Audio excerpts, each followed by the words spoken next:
मी रविराज अजित देशमुख. मी 2024 बॅचचा पासआउट आहे फ्रॉम प्रयास अकॅडमी.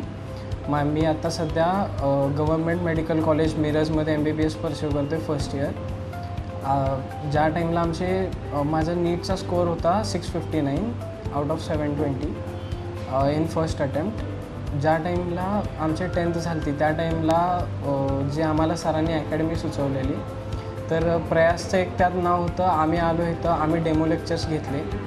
तर ज्या टाईमला इथला ॲम्बियन्स चांगला वाटला, क्लासरूम्स वगैरे छान होते. सोबतच जे डेमो लेक्चर्स घेतले आम्ही तिथं खूप छान वाटलं. मग एक वीक ज्या टाईमला आम्ही पूर्ण सगळं हे केलं त्या टाईमला ॲडमिशन घेतलं आणि पूर्ण 11-12च्या जर्नीमध्ये आम्हाला सरांनी खूप हेल्प केली. वन पर्सनलाइज्ड कोचिंग दिलं आम्हाला आणि असं खूप काही पर्सनल डाऊट्स क्लिअरिंग केले. परत एक्स्ट्रा क्लासेस घेतले आमचे, जे पर्सनली आम्हाला थोडेफार डाऊट्स होते त्याच्यावर.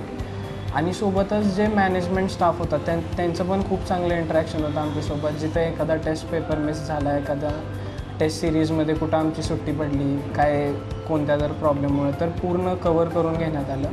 आणि ह्याचमुळे पूर्ण गायडन्स जो स्टार्ट टू एंड दिला, त्याच्यामुळं एक खूप चांगला रिझल्ट भेटला. आणि सोबतच प्रेशर मॅनेजमेंट, ज्या पेपर सोडून पण ज्या बऱ्याच एक्स्ट्रा गोष्टी असतात त्याच्यावर पण खूप ध्यान दिलं.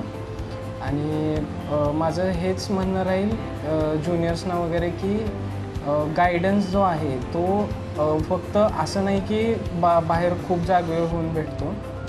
जे आपले टीचर सांगतात ह्याच्यावरच फोकस करा फक्त. ऑनलाईन क्लासेसचं राहिलं तर मी 11-12मध्ये एक पण ऑनलाईन क्लास घेतला नव्हता.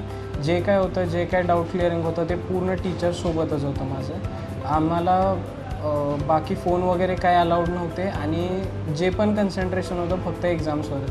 थँक्यू प्रयास अकॅडमी, शिरीष सरांना आणि पूर्ण स्टाफला.